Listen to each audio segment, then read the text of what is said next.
Kulkarni sir and family, from the bottom of my heart, I am really grateful and thankful कि मेरे great mentor हैं और मैं उनकी एक student हूँ. And I am really thankful to Allah Subhanahu wa Taala and my parents, and especially my spouse, lovely dear husband, कि मैं इनकी life partner हूँ. Because day one से आज तक I have seen a dream, a man with dream, big dreams. शादी उसी से करना दोस्तों जिसके ड्रीम्स हो. अब हमारे पास होता ये है कि इंजीनियर, डॉक्टर्स, MCA, MBA हर प्रोफेशन को पेरेंट्स चूज करते, लेकिन अल्हम्दुलिल्लाह मेरी जिंदगी में तो एक ड्रीमर है.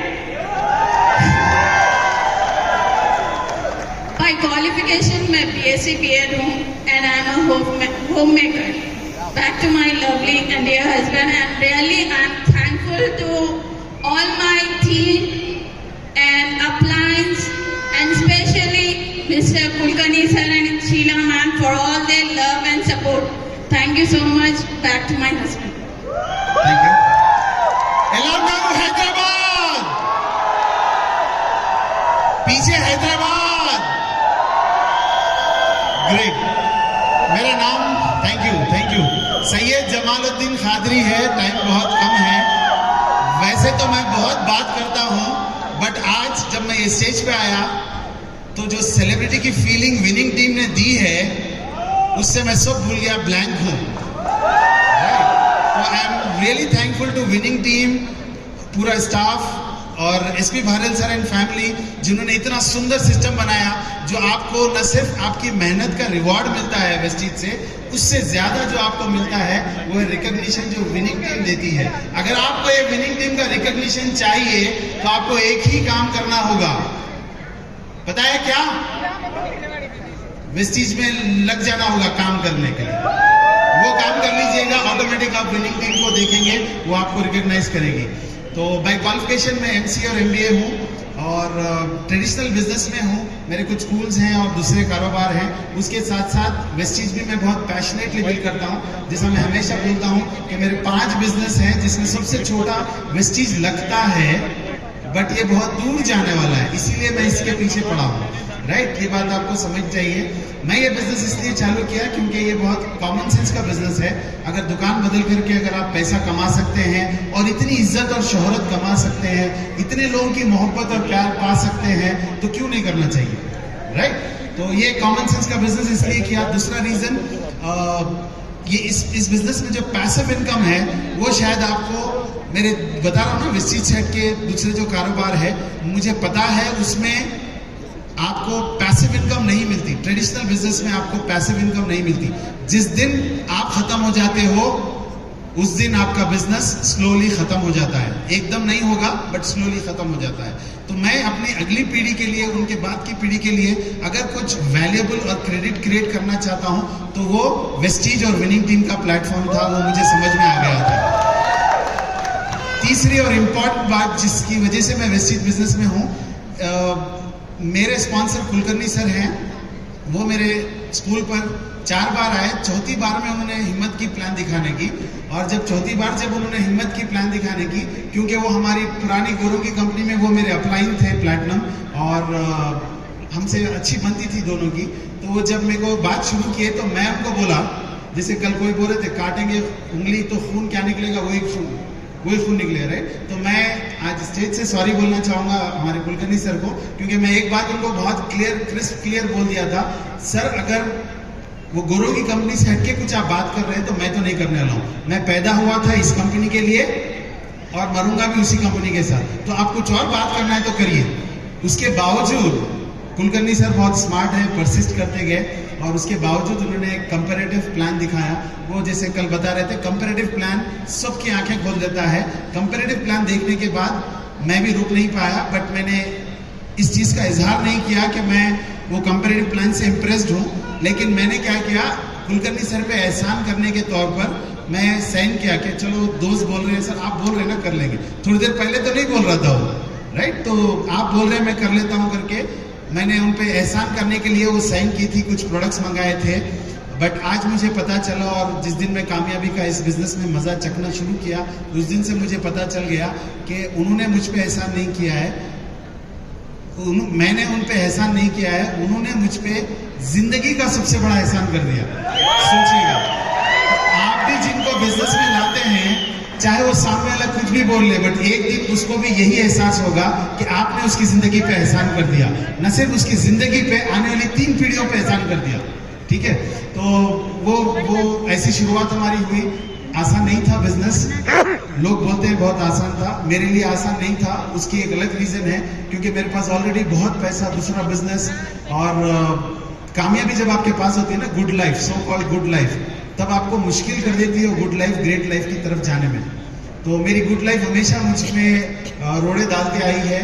और आप हैरत करेंगे, जब मैं बिजनेस शुरू किया,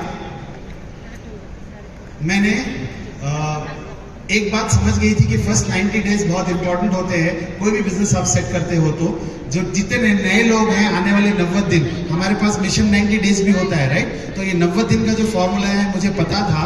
तो मैंने क्या किया, फर्स्ट 90 डेज स्कूल के बाद 4 बजे से रात के 10-11 बजे तक मुझे पता नहीं था कब मैं घर जाता हूँ काम खत्म करने के बाद, और सीधे घर से निकलता था। मैं रहता हूँ टोली चौकी में, बट मैं जाता था ओल्ड सिटी, जा करके लिटरली कार के बानेट पे ठहर के, लाइट के नीचे, स्ट्रीट लाइट होती है ना, कार के बानेट पे ठहर के स्ट्रीट लाइट के नीचे खड़े रह के प्लान दिखाता था। एक ऐसे बंदे के पास जाता था मैं, जिसको बिजनेस करने की तो बहुत इच्छा थी, बट उसके घर में हम बैठने की जगह नहीं थी।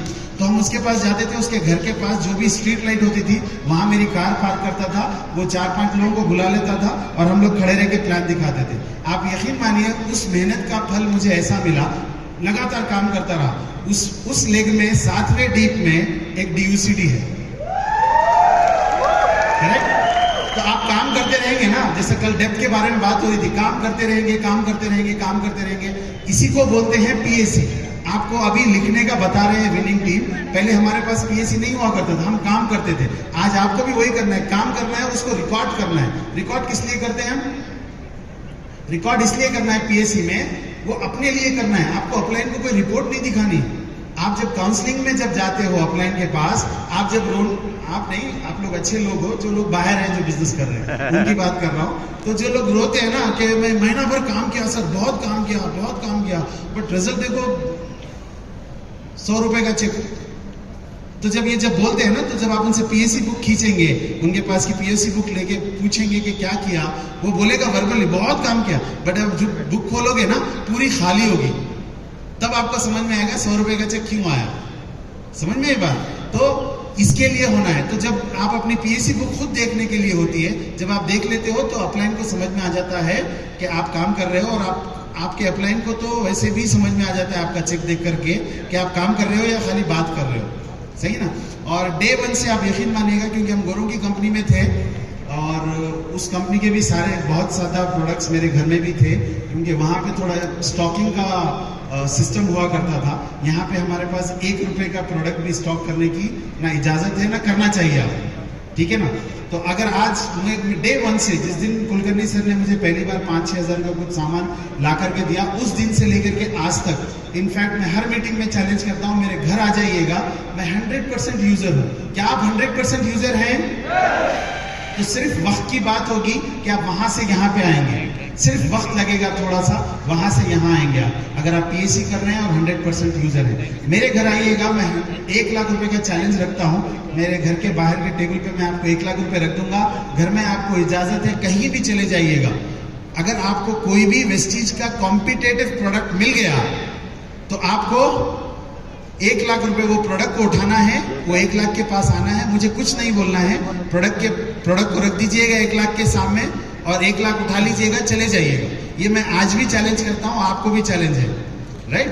तो अगर आप 100% यूजर नहीं हैं, आप प्रोडक्ट यूज नहीं करते हैं, तो आपको पता कैसे चलेगा क्या होगा, राइट? वैसे इस बिजनेस में आने के बाद जो सपने हमने गोरों की कंपनी में देखे थे और जो बुझ गए थे, हम सोचते थे वहां पे डायमंड कब बनेंगे। मेरे बच्चों को मैंने इतनी सीढ़ियां सुनाई हैं कि वो कार में जब जाते थे, गाने नहीं बजते थे, सीडी बजती थी, तो वो लोग मुझसे पूछते थे डायमंड कब जाएंगे डैडी। जब मैं वेस्टीज ज्वाइन किया तो मुझे वो सपना जागता हुआ लगा, और जैसे ही आप हैरत करेंगे, मैं स्टार डायरेक्टर से सीधा DCD गया। तो उसका भी रीजन है क्योंकि जब जोजो गोल के लिए, डायमंड के लिए मैंने ट्राई किया तो स्टार पे अटक गया या लटक गया, ठीक है ना। और जब मैंने क्राउन के लिए ट्राई किया तब भी स्टार पे अटक गया। जब मैंने UCD के लिए ट्राई किया तब भी स्टार पे अटक गया। ऐसा नहीं कि ट्राई नहीं किया, या ऐसा नहीं कि हमने काम नहीं किया, काम किया बट अटक गए। होता है, चलता है। आपको शायद मेरी स्टोरी इंस्पायर करेगी। तो स्टार पे अटक गया। और जब UCD के लिए ट्राई किया तब भी स्टार पे अटक गया। तो जब मुझे मौका मिला काम करने का, जब एक बार कुलकर्णी सर और मैं बैठे थे काउंसलिंग के लिए, तो उस महीने में, जिस महीने में हमने काउंसलिंग की, मेरे घर पे थी इत्तेफाक से, नहीं तो हम लोग बाहर या कहीं उनके पास मिलते थे। तो मेरी वाइफ साथ थी जब, तो चाय वो लेके आ रही थी। सर गोल सेट कर रहे थे, अब क्या करेंगे महीना। तो सर ने जैसे हमेशा बोलते हैं DCD चले जाओ, DCD चले जाओ, आपका स्ट्रक्चर है, आप DCD चले जाओ। और ये सुन ली, ये सुन के बोली अब तो जाना है। और पूरे बच्चे ट्रेन हो गए। रोज मेरी लड़की, छोटी लड़की जो है, बाहर निकलते वक्त बोलती है मुझे कि all the very best, go DCD।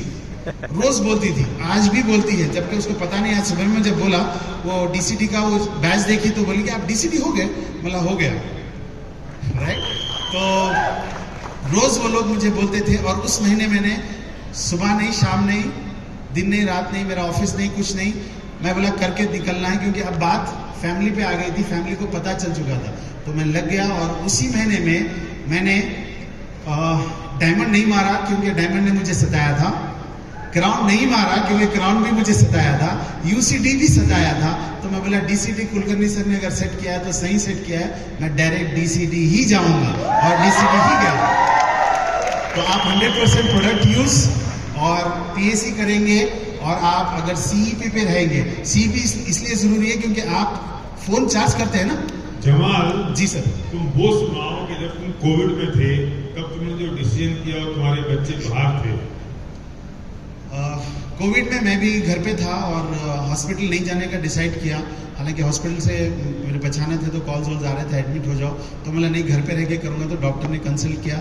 Almost 40 days मैं अपने बेडरूम में बंद, एक रूम में, हमारा 2 BHK का फ्लैट हुआ करता था जब, तो मैं एक रूम में बंद हूँ और ये लोग बाहर हैं हॉल में। ये खाना भी कैसे लाके देती थी, डोर लगा हुआ होता था। जेल में देते हैं ना खाना, नीचे से ढकल देते हैं ना, वैसे नीचे वहाँ ऑप्शन तो नहीं था, बट खटका मार के टेबल रखा हुआ था बाहर, और खटका मार के वो बोल देते थे कि खाना है, तो मैं खाना उठा लेता था।